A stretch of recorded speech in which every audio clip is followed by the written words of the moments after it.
नमः समयसाराय स्वानुभूत्या चकासते चित्स्वभावाय भावाय सर्वभावांतरच्छिदे.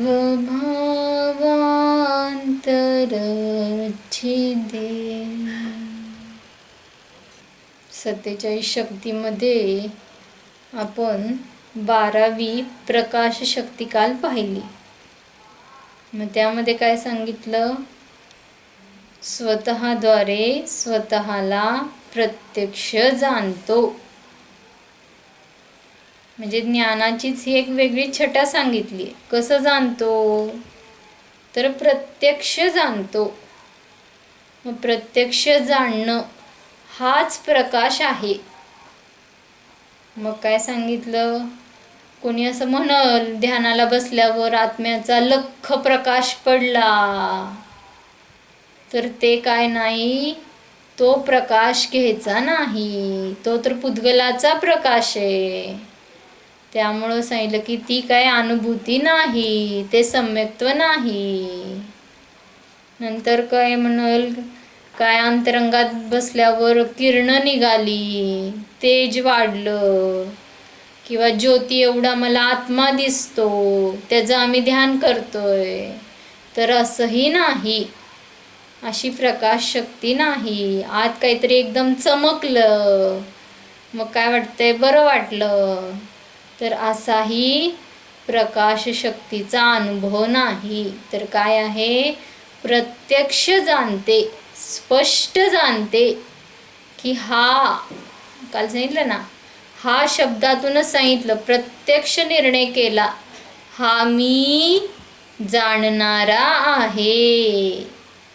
मग जो प्रत्यक्ष निर्णय झाला तीच काय आहे? प्रकाश शक्ती आहे. ह्या प्रकाश शक्तीनंतर आता पुढं सांगतात 13वी असंकुचित विकासत्व शक्ती. भजनाद्वारे पाहूया. संकोच बिन पर्याय में परिपूर्ण रीति विकास हो.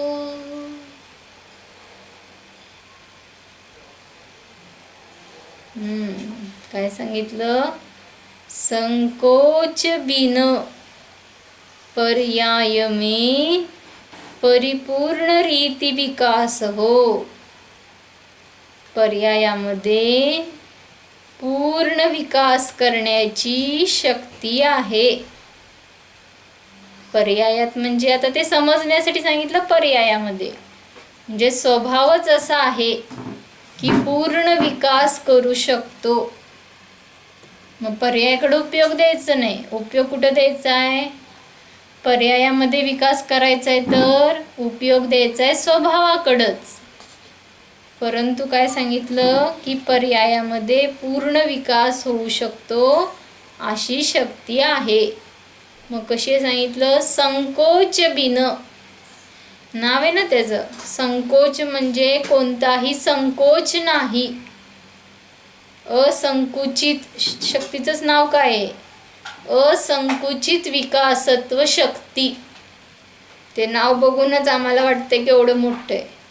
तर काय सांगितलं? असंकुचित म्हणजे संकोचानं रहित.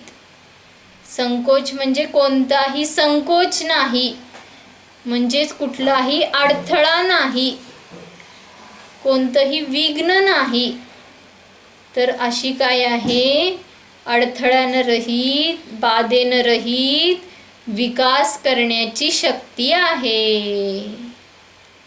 किंवा दुसरा अर्थ काय होतोय? अमर्याद. किती विकास करू शकतोय? तर अमर्याद, असीम विकास करण्याची शक्ती आहे. किंवा आणखी म्हणा दुसरा शब्द, अनंत विकास करण्याची शक्ती आहे. म्हणजे बघा, असंकुचित विकासत्व शक्तीचे किती किती अर्थ झाले.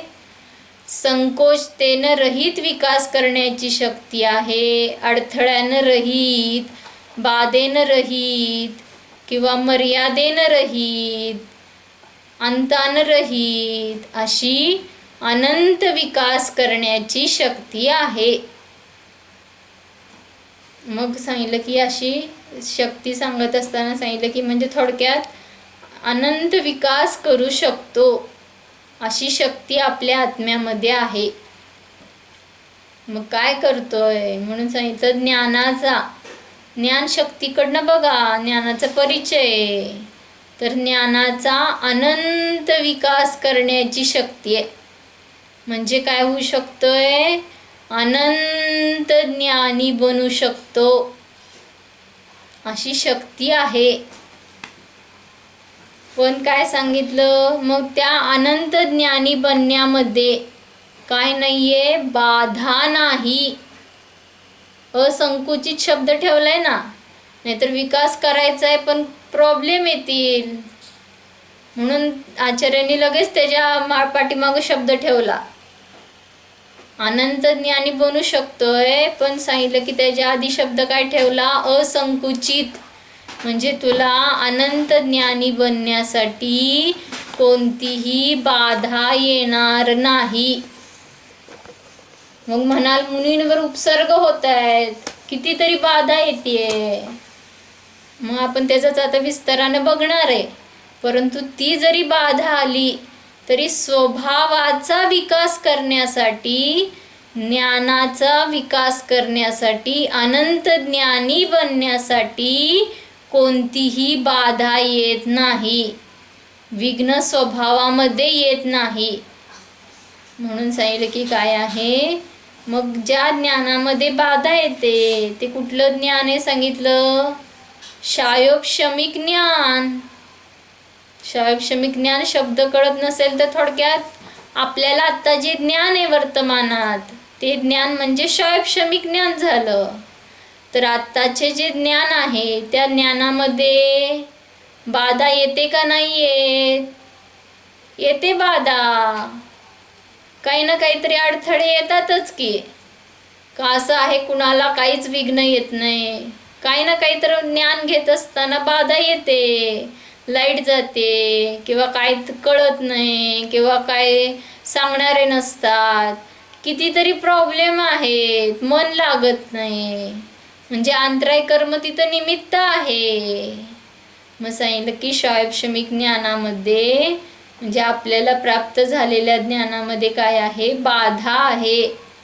म्हणून ते खरं ज्ञान नाहीच. काय सांगितलं, जे आपल्याला आता ज्ञान वाटतंय आपलं, तर ते ज्ञान जे पराला जाणतोय ते ज्ञान खरं ज्ञान नाहीच. तो काय आहे, आपण ह्याची चर्चा केली होती, ज्ञानाभास आहे, ज्ञानाचा आभास आहे. वाटतंय ज्ञान परंतु ते खरं ज्ञान नाही. का नाहीये, तर ते सांगितलं की काय आहे, अज्ञान आहे. जे जे जाणतोय आपण सगळं इंद्रियानं पराधीन, कर्माच्या अधीन, तर ते सगळं कसं आहे, अज्ञान सहित ज्ञान आहे. म्हणजे ते खरं ज्ञान नाही. कारण जसंच्या तसं वस्तू जाणतच नाहीये. बघा ना, आता आपण जे जाणतोय ते सगळं काय जाणतोय, जे डोळ्यांनी दिसतंय तेवढंच जाणतो ना. मग डोळ्यांनी काय दिसतंय, पुद्गलच दिसतंय. आणि पुद्गल सुद्धा कसलं, पुद्गलाची विभाव पर्याय स्कंद रूप परिणती. आणि तो पण कसला स्कंद दिसतो, किती परमाणूंचा. तुम्ही दुर्बिणीखाली बघा, नाहीतर काय तुमचं ते सूक्ष्म असतं त्या यंत्राने बघा, तरी किती परमाणू दिसणार आहेत आपल्याला. आता अनंत परमाणूंचा मिळून असा जो एक स्कंद बनतो गोळा, तो आपल्याला पकडीत येतो.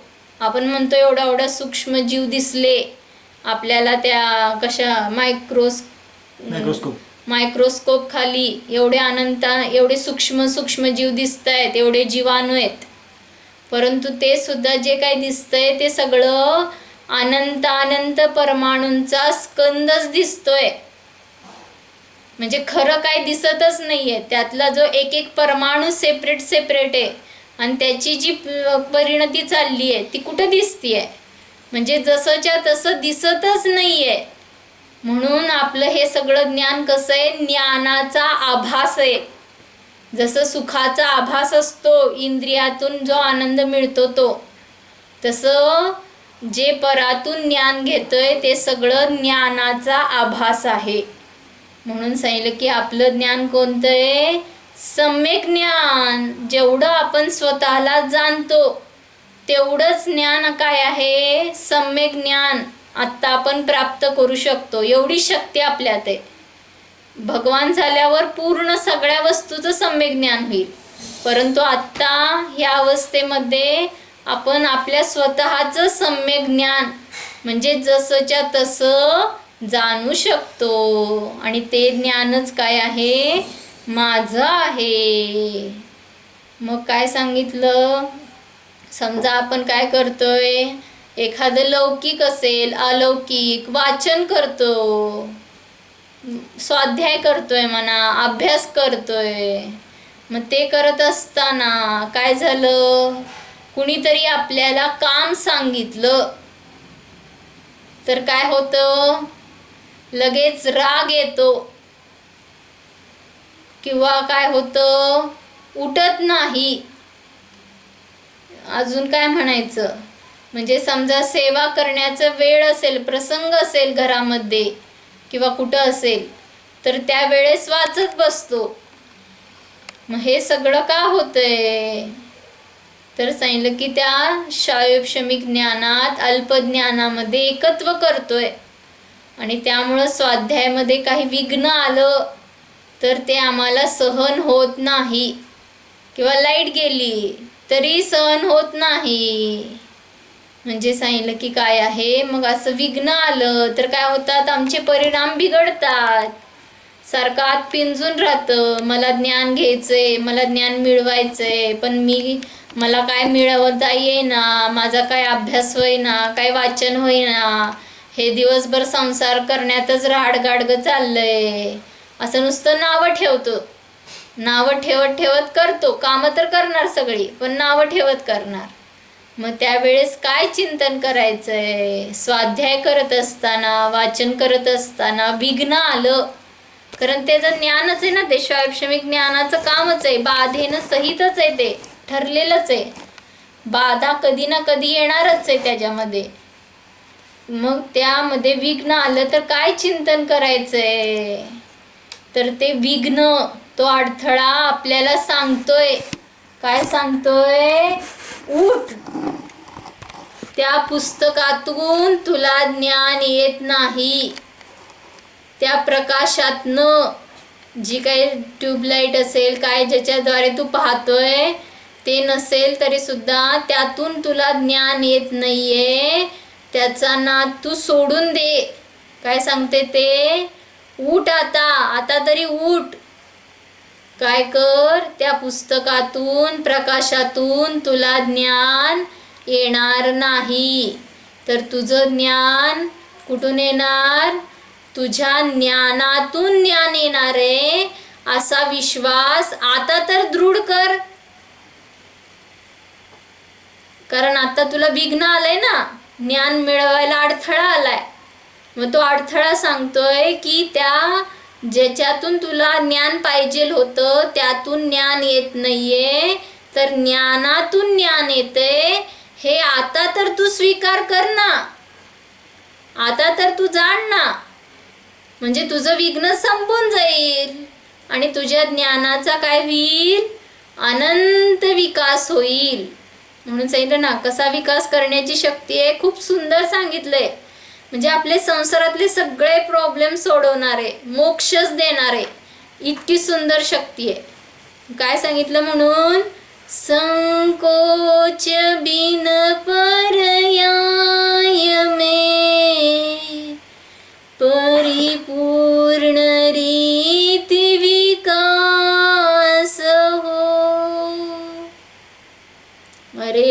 कुठलाही संकोच बाळगू नको. पर्यायामध्ये पूर्ण विकास होण्याची शक्ती आहे. मग अशा रीतीने विघ्न आलं असताना पाप कर्मामध्ये असा दृष्टिकोन बदल तू, तर तुला काय होईल, विश्वास वाढेल आणि तुला खऱ्या ज्ञानाची प्राप्ती होईल. सम्यक ज्ञान येईल. ज्ञानातून ज्ञान घेतलं तर सम्यक ज्ञान मिळणार आणि परातून ज्ञान घेतलं तर ज्ञानाभास मिळणार, म्हणजे खोटं ज्ञान मिळणार आहे, काल्पनिक ज्ञान असणार, वाटते ते ज्ञान, परंतु जसंच्या तसं वास्तविक जाणणार नाही. म्हणून सांगितलं की काय आहे, ह्या जगन्य ज्ञानाच्या, आपण पाहिलंय ना हे ज्ञान कसं आहे, पराला जाणतंय ते ज्ञान सगळं काय म्हणले आचार्य कुंद कुंद, जगन्य ज्ञान आहे. त्या जगन्य ज्ञानाशी आता एकत्व करू नको. म्हणून शिवभूती मुनींनी काय केलं, म्हणून काय म्हणायचं, शिवभूती मुनी म्हणजे मला तर खरं वाटतंय, म्हणजे आता जे आपल्याला उदाहरण प्रसिद्ध आहे त्यामध्ये खरे टॅलेंट, खरे विद्वान, खरे पंडित कुठले मुनी असतील तर शिवभूती मुनी. त्यांच्यासारखं खरे ज्ञानी नाहीच कोण. जे काम करायचे ते बरोबर केलं, शरीर आणि आत्मा वेगळा एवढं जाणलं आणि केवळ ज्ञानच केलं. मग हे ज्ञान ज्यांनी केलं, जे बरोबर काम करतो तोच खरा हुशार. काय काय एखादी काय आहे होम सायन्स शिकलीये, ह्याच्यात हे करायचं, असं करायचं, तसं करायचं, परंतु प्रॅक्टिकल करायचं कसं तिला माहीत नाही. आणि एखादी सुगरण आहे, ती काय शिकली नाही, परंतु ती काय करते, असा अंदाजेच घेते हाताने, एवढं एवढं मीठ टाकते. आता मीठ नाही बरं का, लोण टाकते, सगळं बरोबर तिखट टाकते, सगळं एकदम छान होतंय. का, म्हणजे तिच्याकडं प्रॅक्टिकल आहे, त्याचं भावश्रुत आहे. मग तसं शिवभूती मुनींना बाहेरचं हे द्रव्यश्रुत काय म्हणायचं, त्या केंद्राचा जो परिघ असतो बाहेरचा गोल, त्याचं ज्ञान नव्हतं, परंतु केंद्राचं ज्ञान होतं. केंद्रभूत आत्मा जो जे पकडायला पाहिजे तेवढंच बरोबर पकडलं, जिथं बरोबर घाव घालायला पाहिजे तिथंच घाव घातला, कर्माचा नाश केला. म्हणून काय झालं ते खरे काय झाले, काय त्या शिवभूती मुनींना अल्पज्ञान होतं, तरी त्या अल्पज्ञानाच्या बलावर त्यांनी अनंत ज्ञानी झाले आता. आणि आपण बसलोय अजून कमीच अल्पज्ञानी. त्यांना नमोकार मंत्र लक्षात राहत नव्हता, न काय ते गुरूंनी तुष माश मा दृश्य मा तुष सांगितलं होतं गुरूंनी शब्द, रुष्ट होऊ नको, संतुष्ट होऊ नको कशामध्ये, पण ते पण लक्षात राहिलं नाही. आणि एक बाई ते उडीद आणि फोलपट वेगळं करत होती, ते पाहिलं आणि शरीरान आत्मा वेगळा आहे एवढंच भावभासन केलं आणि ते अनंत ज्ञानी बनले. म्हणजे त्यांनी स्वतःला संकुचित केलं नाही. काय आपलं ज्ञान कमी आहे ह्या विचाराने काय करतोय आम्ही, स्वतःला संकुचित करून टाकतो. आपली बुद्धी स्वतःचा अपमान समजतो. बघा ते किती हुशार आहेत, ते किती पुढे गेलेत आणि मी किती महाग आहे, मला काहीच येत नाहीये, मला काही धर्मातलं पण येत नाही, लौकिकातलं पण येत नाही, असं आपल्या ज्ञानाला काय करतोय, संकुचित करून टाकतोय. आणि त्यामुळं काय होतंय, ते ज्ञान हीनतेला प्राप्त होतंय. म्हणून शिवभूती मुनींनी कुठला संकोच बाळगला नाही. त्यांना स्वभावाचा निर्णय झाला आणि ते काय झाले, अनंत ज्ञानी झाले. म्हणून खरोखर काय म्हणायचं, ध्यानाला बसण्यापूर्वी एकदा शिवभूती महाराजांना माझा नमस्कार असो, असा नमस्कार करा, नमोलोये सव्व साहुनम म्हणताना, तर कदाचित आठवल की कसं त्यांनी स्वतःला जाणलं आणि तसं मला जाणायचंय. म्हणून सांगितलं की काय आहे, अशा रीतीने ज्ञानामध्ये कोणताही संकोच बाळगू नको. कुठलाही येऊ देत ना, किती विघ्न येतील, भरपूर येतील. काही शास्त्र असा कर्माचा उदय येईल, पाप कर्माचा, काहीतरी देवशास्त्र गुरुचा अभिनय झाला असेल किंवा पूर्वीचं पाप केलं असेल किंवा धार्मिक जीवांना नावं ठेवली असतील, आता त्याचं फळ असं असेल की आपण काय स्वाध्यायच करू शकत नाही, काय वाचू शकत नाही, मनच लागत नाही. असू देत ना, किती पण विघ्न येऊ देत, परंतु तू तुझ्या ज्ञानाचा, खऱ्या ज्ञानाचा विकास संकुचित करू नको, रोखू नको, अनंत विकास कर. हा चान्स दिलाय त्या कर्माने, आपल्याला परीक्षा घेतोय. म्हणून सांगितलं की काय आहे, अशा रीतीने प्रत्येक गुणामध्ये लावा. सुखाचा सुद्धा काय आहे सांगितलं, किती विकास करू शकतोय, अनंत विकास करण्याची शक्ती आहे. काय पंचम काळामध्ये, दुःखमा काळामध्ये, अजून कसला काळ, कली काळ, काय काय म्हणताय, ह्या सगळ्यामध्ये सुद्धा सुखाचा अनंत विकास करण्याची शक्ती आहे. म्हणजे अनंत सुखी होऊ शकतो. आता पर्यायामध्ये आर्यंतांसारखा आनंद सुखी नाही बनणार, परंतु ज्या क्षणी स्वतःला जाणतोय, निर्णय करतोय, त्या क्षणी सिद्धांसारखाच सुखी होतो. म्हणून सांगितलं की सुखाचा सुद्धा काय आहे, अनंत विकास करण्याची शक्ती आहे. मग हे सांगितलं की सुखामध्ये अडथळे येतात, इंद्रिय सुखामध्ये. मग ते इंद्रिय सुख माझं आहे का? नाही. भोग भोगत असताना विघ्न येतात. मग ते विघ्न काय सांगतायत, उठ आता, त्यामध्ये सुख नाहीये, सुखाचा भ्रम आहे, तो सोडून दे, तुझ्या आतून तू सुख प्राप्त कर, आता तर तू जागा हो. हे सांगण्यासाठी, ही सूचना देण्यासाठी मी आलोय. अशा रीतीने ज्ञानी काय करतो, दुःखामध्ये सुद्धा असा दृष्टिकोन ठेवतो आणि त्यामुळं तो नरकामध्ये असेल तरी सुद्धा सुखी राहतो, श्रद्धेतून सुखी राहतो. बाहेर न असेल, रडत असेल, परंतु आतून कसा आहे तो, श्रद्धेतून सुखी आहे. म्हणून सांगितलं की काय आहे, कोणताही उदय असेल तरी विकास कर. मग चारित्र्यामध्ये लावा.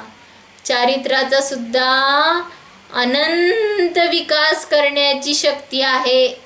शाईक चारित्र्य प्राप्त करू शकतोय.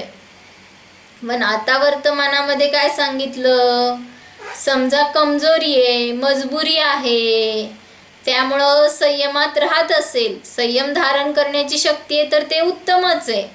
परंतु संयम शक्य नसेल तर असंयमात राहावं लागतंय.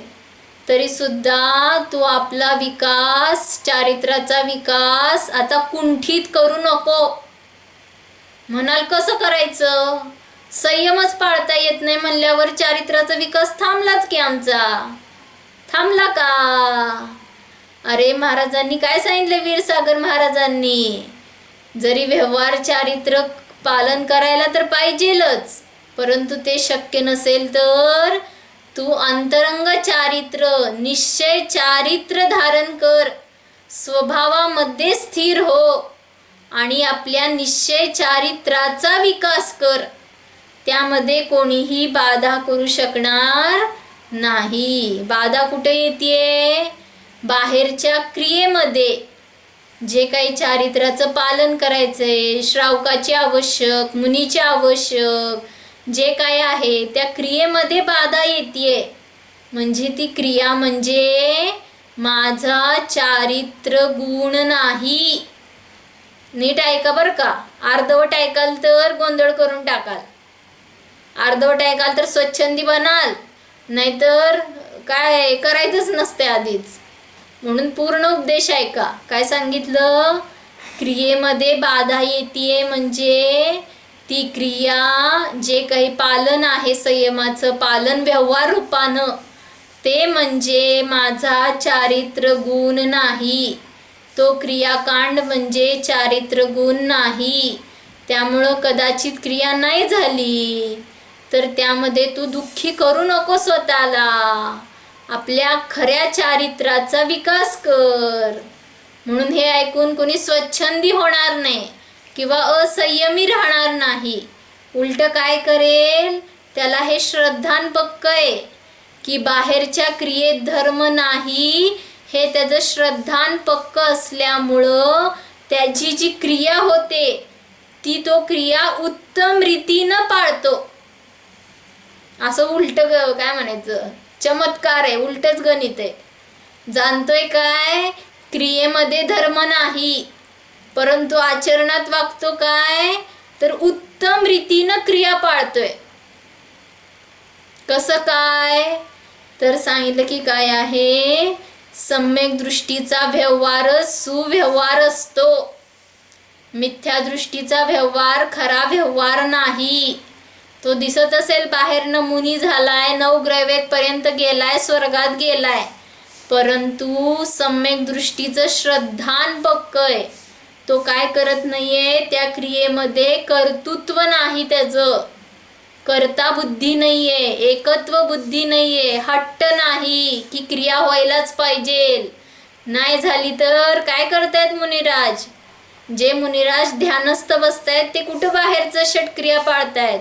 मग समजा आता वर्तमानामध्ये असं परिस्थिती आहे, कोरोना वगैरे आहे, क्रिया पाळता येत नाहीयेत, काही काही विघ्न येत आहेत, तर त्यावेळेस काय करायला सांगितलंय, ध्यान करा, 24 तास सतत मुनींसारखी साधना करा, त्यामध्ये सगळ्या षटक्रिया होऊन जात आहेत. म्हणून सांगितलं की काय आहे, ज्ञानी क्रियेला धर्म समजत नाही परंतु तो क्रिया उत्तम रीतीनं पाळतो, कारण तो जाणतो त्या क्रियेच्या निमित्तात माझ्या परिणामामध्ये विशुद्धी येणार आहे. पण क्रिया म्हणजे धर्म नाही, म्हणजे निश्चय आणि व्यवहाराची यथार्थ त्याला दोन्हीची सांगड आहे आणि त्यामुळं त्याच्याकडून व्यवहार सुव्यवहार होतो. आणि अज्ञानी काय करतो, कर्तृत्व करतो, एकत्व करतो, किंवा फळाच्या आशेनं त्याचं फळ मला स्वर्ग मोक्ष मिळेल ह्या आशेनं करतो. त्यामुळं सांगितलं की त्याची ती क्रिया करून सुद्धा व्यर्थ आहे. म्हणून सांगितलं आपल्या चारित्राचा विकास थांबवू नको. काय, बाहेरनं चारित्र नसेल करता येत तरी अंतरंगातलं चारित्र वाढव. घरी बसल्या बसल्या जेवढी शक्य त्या क्रियेचं पालन कर, परंतु आपल्या चारित्राचा विकास संकुचित करू नको. अशी असंकुचित विकासत्व शक्ती आत्म्यामध्ये आहे. सुंदर आहे.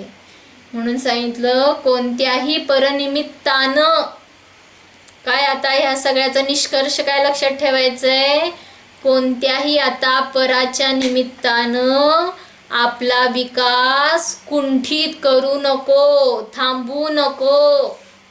आता विकासाच्या मार्गावर पाऊल टाकत राहा. मग जिथं जिथं बाधा येते तिथं तिथं आता आपले व्यर्थ श्रम करू नको, कारण जिथं जिथं बाधा येते ते ते माझं स्वरूप नाही. ज्या ज्ञानात बाधा येते ते शायक्षमिक ज्ञान माझं नाही. ज्या इंद्रिय सुखात बाधा येते ते सुख माझं नाही. ज्या बाह्य चारित्रामध्ये बाधा येते ते चारित्र म्हणजे माझा स्वभाव नाही. ज्या वीर्यामध्ये काय होते, शक्ती कमी जास्त होतीये शरीराची, ते वीर्य माझं नाही. त्यामुळं काय कर, त्यामध्ये राहू नको. म्हणजे जिथं जिथं बाधा येते तो मी नव्हेच हा निर्णय कर आणि त्यामुळं आपल्या स्वभावाचा विकास कर. मग कसा करायचा आहे तर आपण बघूया. उपसर्ग होतात मुनिराजांवर, मग त्या उपसर्गामध्ये काय चिंतन करतात, खूप भारी चिंतन करतात. काय करतात चिंतन, तर वैरी जो मला उपसर्ग करतोय ना, तर तो वैरी जे माझं मुळात नाहीच त्यालाच त्रास देतोय. काय, वैरी कुठं त्रास देतोय, जे शरीर माझं नाहीये किंवा जे काही दिसतंय शायक्षमिक ज्ञान, माझे राग द्वेष कर्म शरीर, जे जे काही त्याला दिसतंय आणि त्याला तो त्रास देतोय, तर ज्याला तो त्रास देतोय ते मुळात माझं नाहीच आहे. मग जे माझं मुळात नाहीच आहे तर त्याला तो बाधा कशी आणेल, स्वभावामध्ये कुठली बाधाच नाहीये. असं मुनिराज उपसर्गामध्ये चिंतन करतात आणि त्यामुळे त्यांना उपसर्गामध्ये काय होतंय, केवल ज्ञान होतं, सर्वार्थ सिद्धीला जातात. किती विकास करतायत, अनंत विकास करतात आपला. म्हणून सांगतायत की ते काय विचार करतायत, स्वभावामध्ये बाधा नाही आणि त्यामुळं त्या शत्रूबद्दल शत्रू पण भाव राहत नाही. कारण त्यानं माझं स्वभावात कुठे बाधा केली आहे, जे माझं नाही त्याला बाधा केली आहे. माझ्या स्वभावात बाधा केली असती तर तो माझा शत्रू बनला असता, पण त्यांनी माझ्या स्वभावाला बाधा केलीच नाही, मग तो माझा शत्रू कस काय. त्यामुळं समता भाव येतो आणि त्यामुळं मुनिराज तिथं उपयोग देत नाहीत, तर आपल्या आत्म्याचा अनंत विकास करतात आणि यथाशक्ती अरिहंत सिद्ध बनतात किंवा स्वर्गामध्ये जातात, आपले अनंत भव सुधारतात. म्हणून सांगितलं की काय आहे, अशा रीतीने विकास केला तर त्याचं फळ केवल ज्ञान आहे, अनंत सुख आहे. अजून सांगायचे. मग त्या संजयंत मुनींना काय केलं, आपण ऐकतो ना, उपसर्ग झाला वैर्यानं, 5 नदीचा जिथं संगम होतो असं तिथं टाकलं. मग तिथं टाकल्यानंतर त्या नदीच्या पुरामध्ये पडल्यावर तिथं तर त्यांनी वरून टाकलं, आपटून दिलं, तो तर त्रास दिलाच. आणि तिथं जे किनाऱ्यावर लोक होते बाजूला, त्यांना वाटलं हा कुठला तरी राक्षसच आहे, म्हणून आणखी त्यांनी त्याच्यावर काय केलं, दगडाचा वर्षाव केला महाराजांवर. आणखी दगडं फेकली, काय काय त्रास देता येईल तसं बाहेरनं त्रास दिला. पण ह्या सगळ्या अवस्थेमध्ये त्यांनी काय केलं, आपला विकास संकुचित केला नाही, संकोच केला नाही, तर अनंत विकास केला. आणि त्याचं फळ त्यांना केवल ज्ञानाची प्राप्ती झाली. बघा, म्हणजे एवढा मोठा उपसर्ग झाला, त्या 5 नदीचा संगम होतोय अशा ठिकाणी टाकलं, परंतु तिथं सुद्धा त्यांनी आपल्या आत्म्याचा अनंत विकास केला आणि अनंत सिद्ध पदाला प्राप्त झाले, अनंत सुखी झाले. म्हणून सांगितलं की काय आहे, काहीही येऊ दे, दुःखमा काळ आहे ना, दुःखमा काळ कालाय, तर तो सांगतोय असंकुचित विकासत्व शक्तीला आता तू प्रगट कर. कुठलाही संकोच बाळगू नको आणि संकोच न बाळगता अनंत विकास कर. ही शक्ती तुला प्रगट करण्यासाठीच मी जणू काय दुःखमा काळात आलोय तुला. परंतु आता तू तुझा विकास अनंत कर. म्हणून सांगितलं की काय आहे, अशा रीतीने संकोचानरहित पर्यायामध्ये पूर्ण विकास करण्याची शक्ती आहे. डोळे बंद करा.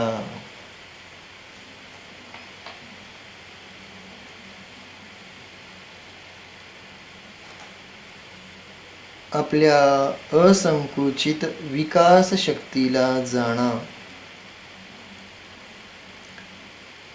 असंकुचित विकास शक्ती जाणण्यामध्ये कसलीही संकोचता करू नका.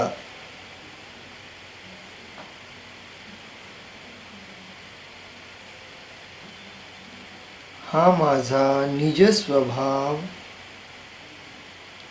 असंकुचित विकासत्व वाला आहे.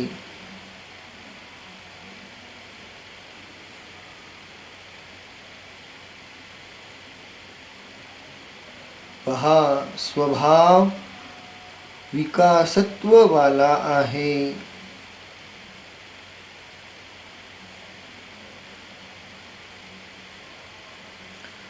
स्वभाव अधोगमन करणारा नाही, ऊर्ध्व रूपाने गमन करणारा, विकास करणारा असा हा माझा स्वभावच आहे. निज स्वभाव असंकुचित विकासवाला आहे.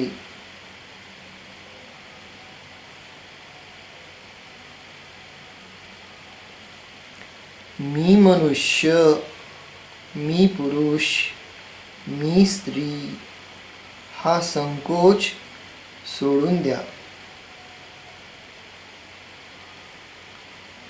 माझं शरीर, माझं दुःख, माझा संसार,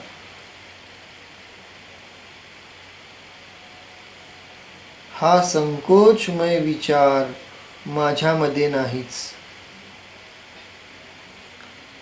हा संकुचित विचारच माझ्याकडे येऊन देत नव्हता.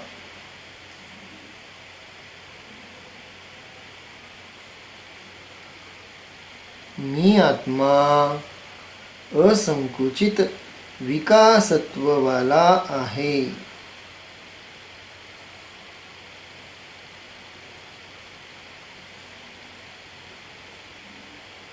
मी तर सर्व संकोच रहित प्रभू आहे, भगवान आहे.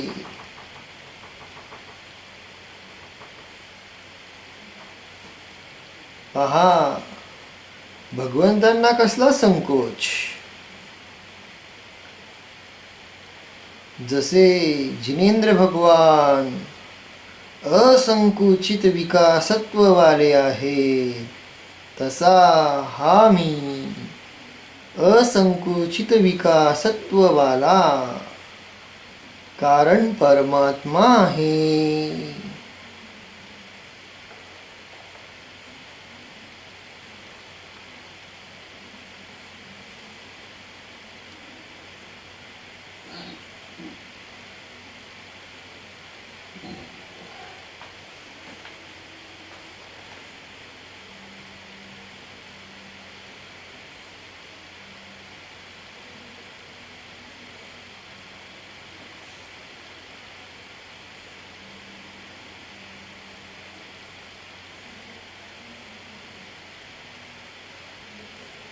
असंकुचित विकासत्व शक्ती स्वरूपोऽहम्.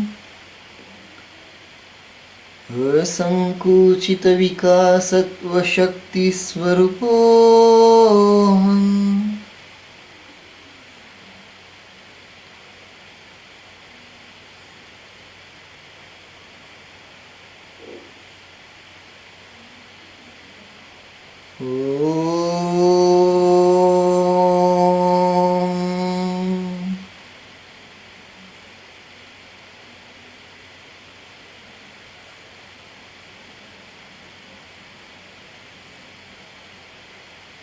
विसर्जन.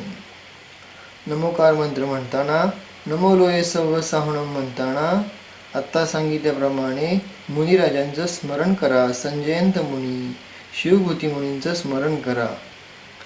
नमो अरिहंताणं, नमो सिद्धाणं, नमो आयर्याणं, नमो अज्जायाणं, नमो लोये सव्व साहुणं.